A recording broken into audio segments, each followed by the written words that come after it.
Hi everyone, my name is Sarah Myers. I am to give a speech on discrimination. The exception to this speech was that the topic I was to pick, I myself was not allowed to have experienced. After reading my choices, I found this fairly easy considering I have not personally been affected by any of these discriminations firsthand. I decided to go with one that I did have a personal connection to and wanted to know more about why these people are being discriminated against. Equality is a huge issue and controversy in the general public's eye, more so now than in years past. Black Lives Matter and gay right rallies all have the same premise: they want to be heard. They want to be equal. Well, my speech today is going to be on discrimination of the Muslim community. If we are rallying about allowing gays and blacks to have equal rights, then shouldn't Muslims have them too? The Arab community has been a target of discrimination since the tragic attack of 9/11. Now, at the aggressive strike of 2001, I was the ripe young age of 4 years old.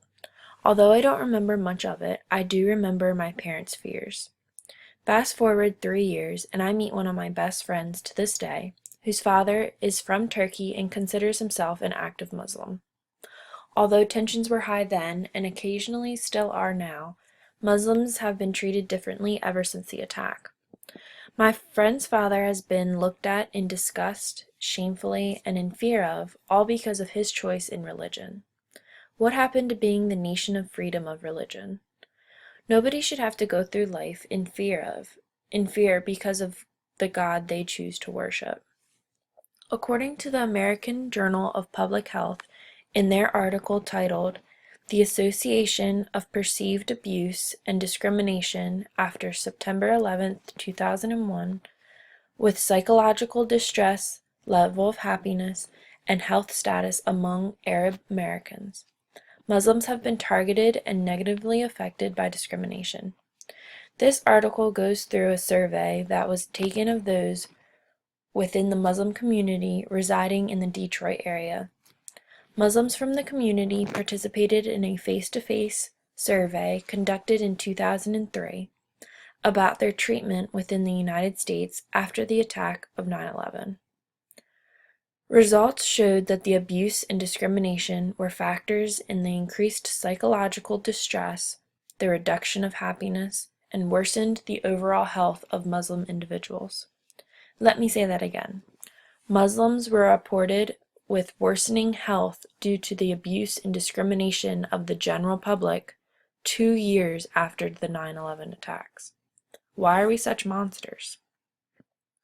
The Human Rights and Human Welfare presented an article, "American Muslim Minorities: The New Human Rights Struggle," that backed up the overwhelming pressure that Americans were accusing Muslim Americans after the attack of 9/11.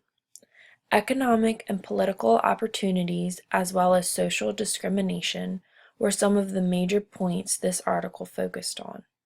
Media was a huge source to blame, and still is.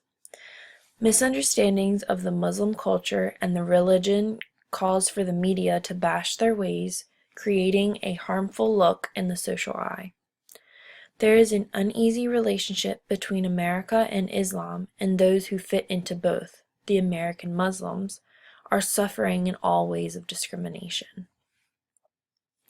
My last article was titled "The Historical Events and Spaces of Hate: Hate Crimes Against Arab and Muslims in Post-9/11 America." This was published by the University of California Press. This article uses the phrase "hate crime" constantly. It combines the statistics of hate crimes from before the strike and after the strike of 9/11. Expectedly, the article reports that the hate crimes increased drastically in the months following the attack on Muslims. It was also reported that areas with large populations of Muslims have higher incidents of hate crimes reported. This is most likely due to the fact that targets are easily accessible in those areas. The interesting statistic found within this article is that the findings determine Terrorist attacks promote retaliation and set off different waves of hate crimes, but the location of the hate crime is more likely to remain in the same areas after the event.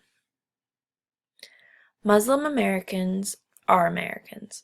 They are one of us. We cannot group all Muslims into one group and name them terrorists. That is how a nation is torn apart. That is how people don't trust others. Stereotypes and discrimination can get the best of us because someone may look a certain nationality a certain way. Fear and lack of trust make us judge someone before knowing who they are. Laws of discrimination have been put in place. They allow those who are the minority to be equally protected. Any American is welcome in America, so let's all welcome everybody. Thank you.